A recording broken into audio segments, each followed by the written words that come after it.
মাননীয় স্পিকার, একের পর এক দুর্ঘটনা ও দুর্যোগের ফলে জাতি যখন আড়ষ্ট ও বিমূঢ়, তখন দুই একটি সুসংবাদ স্বস্তি ও আনন্দ বয়ে আনে।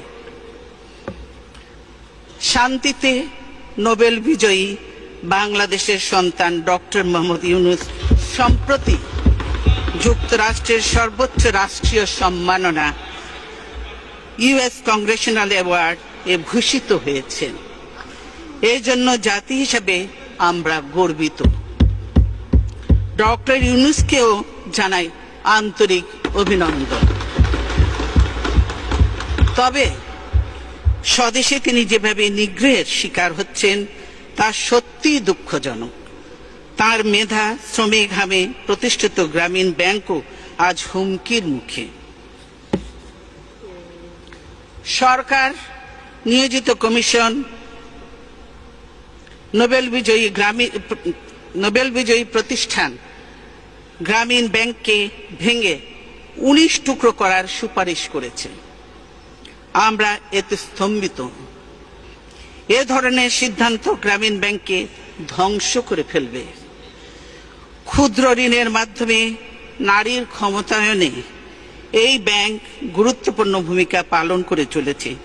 সেই প্রতিষ্ঠান ধ্বংসের উদ্দেশ্যে প্রতিশোধমূলক চক্রান্ত বন্ধের জন্য আমি সরকারের প্রতি আহ্বান জানাচ্ছি।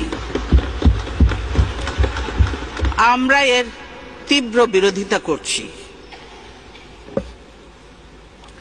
দেশের মানুষ এ ধরনের হীন কার্যকলাপ মেনে নেবে না।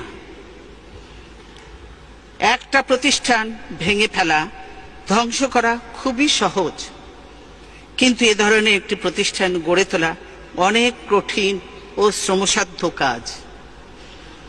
গ্রামীণ ব্যাংকের ওপর রাষ্ট্রীয় কর্তৃত্ব আরোপের অপচেষ্টা চলছে। আমরা এরও তীব্র বিরোধিতা করি।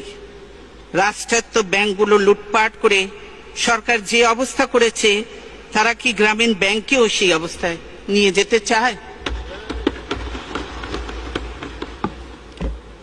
আমরা ডক্টর ইউনূসের সমর্থনে এবং গ্রামীণ ব্যাংকের পক্ষে আমাদের দৃঢ় অবস্থানের কথা ব্যক্ত করছি।